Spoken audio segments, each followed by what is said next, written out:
Si nous sommes réunis ici ce soir, c'est pour dire adieu à François Fillon.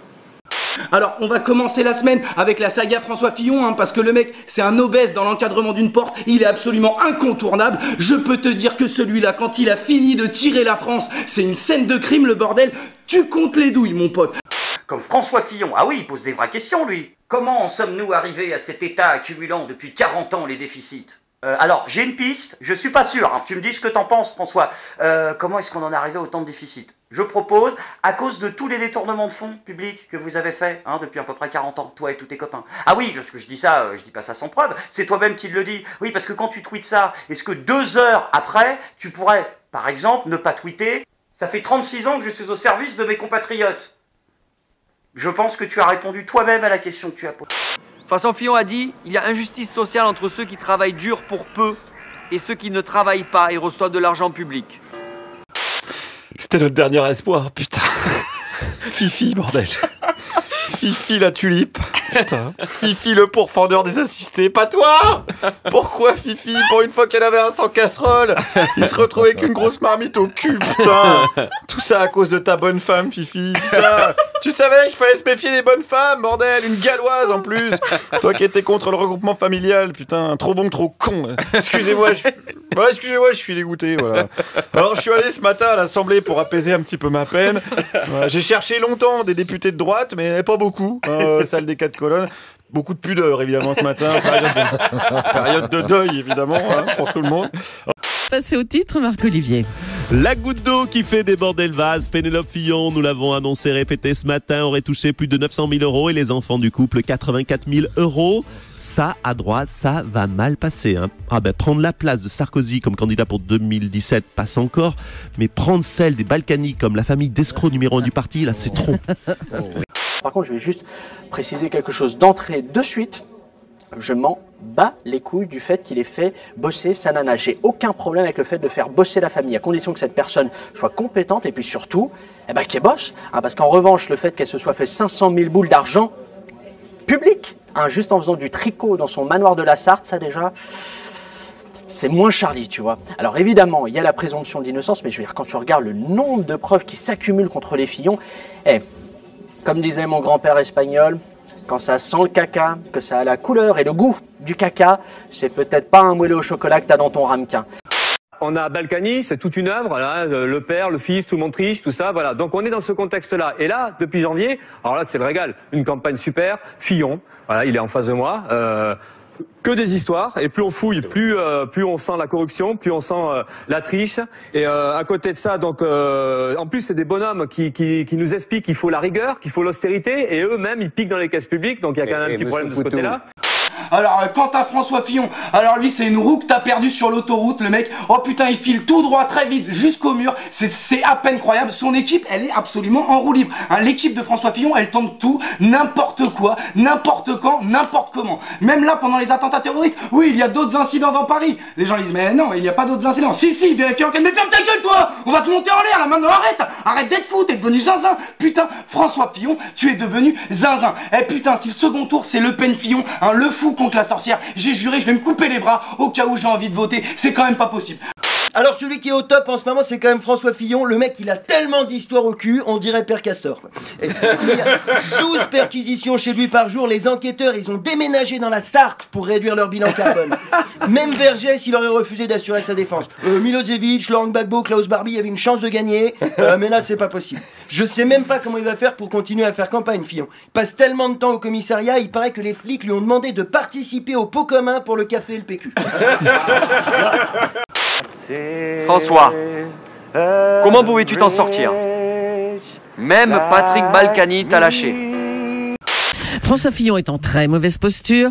Valéry Giscard d'Estaing, vous le conseillez toujours? Qui donc? François Fillon. François qui est? De qui me parlez-vous? Mais enfin, François Fillon. Non, je ne vois pas, je ne connais pas. Ça doit être Alzheimer, je ne sais pas. Oui, c'est ça, Alzheimer. Mais enfin, vous l'avez coaché pendant sa campagne des primaires.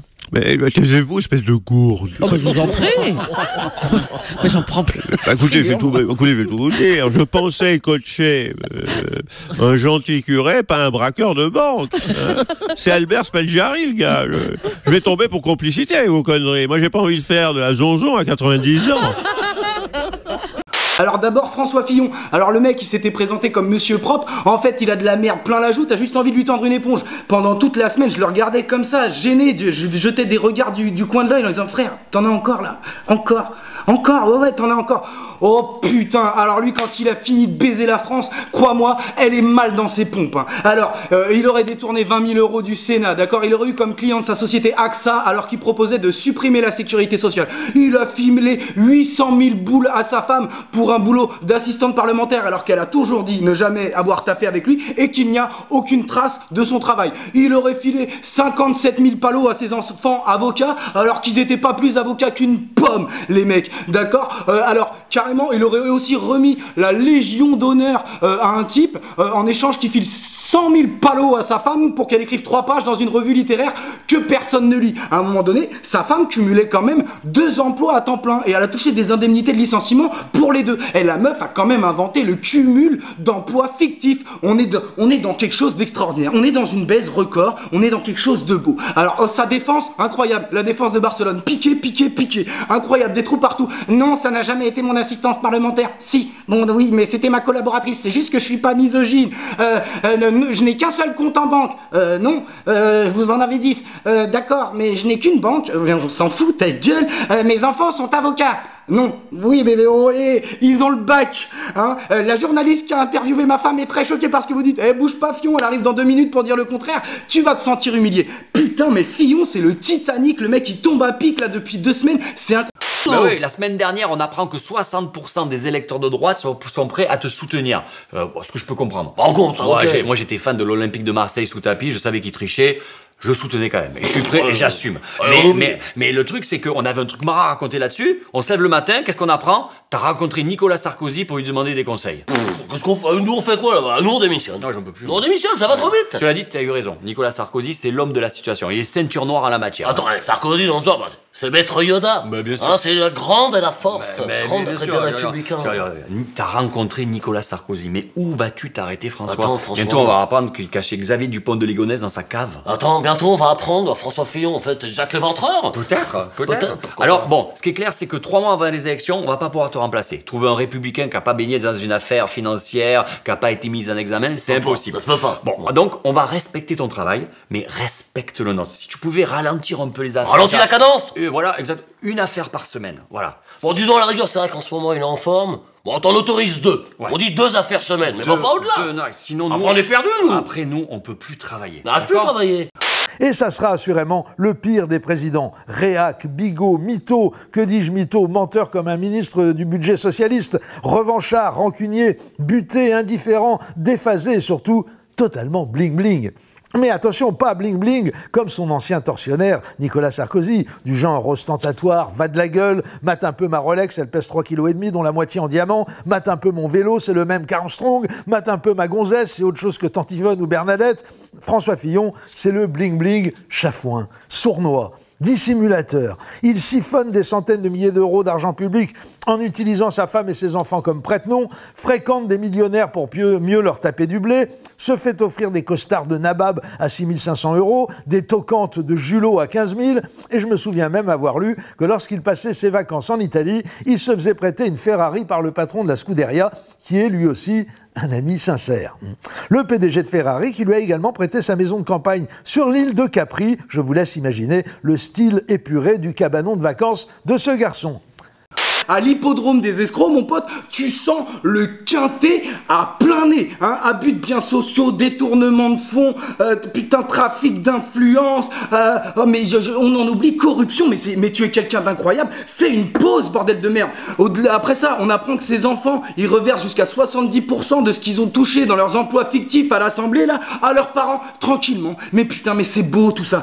Français, qui vous plaignez de ne pas assez faire l'amour, votez Fillon, il vous baisera tous les jours. François Fillon restera pour nous tous un bon mari et un bon père. Sa femme Pénélope et ses enfants pourront en témoigner. Ils n'ont pas pu venir, car ils travaillent, mais leur peine nous accompagne. En plus, je suis désolé, François Fillon, mais là, franchement, c'est irrattrapable, la situation. Même quand t'essayes de rattraper tes conneries, t'y arrives pas. Putain, quand tu veux rendre les costards, là, qu'on t'a payé, tu rends pas les bons. Je veux dire, là, on arrive à un niveau, je veux dire, François, plus tu te défends, plus il y a un côté... Bah, on m'a demandé de rendre service, j'ai rendu service, monsieur. Alors du coup, François Fillon, bah, il essaye de faire jeune. Ouais, il prend des conseils auprès des mecs de la Japan Expo ou je sais pas quoi. Il envoie carrément des cosplays de sa femme maintenant pour faire de la promo.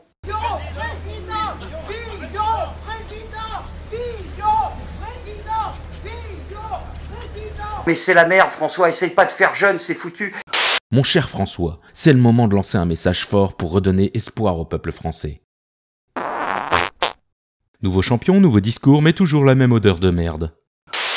Il disait, on a annoncé dans les médias français que ma femme s'était suicidée à la télévision française. Mais faux, archi faux, j'étais là devant ma télé, mais il pète complètement un boulard. Et de toute manière, mais qui peut croire que ta femme puisse se suicider? Eh écoute, quand on en est rendu à épouser François Fillon, c'est que clairement, le concept du suicide ne t'intéresse pas. Je préfère te le dire, mon copain. Alors personne ne peut croire que ta femme va aller se suicider. Putain, il répète 3 fois quand même pendant son interview. Mais je suis pas autiste, je suis pas autiste, je suis pas autiste. T'avais tous les autistes de France qui étaient soulagés dans leur canapé. Putain, ça leur a enlevé un poids de se rendre compte qu'ils étaient pas François Fillon. C'était incroyable. Putain, donc...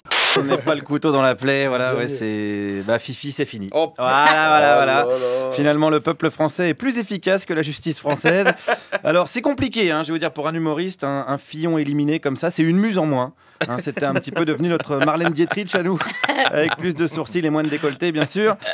But now I see amazing grace, a sweet I love you, baby, and it's so strange.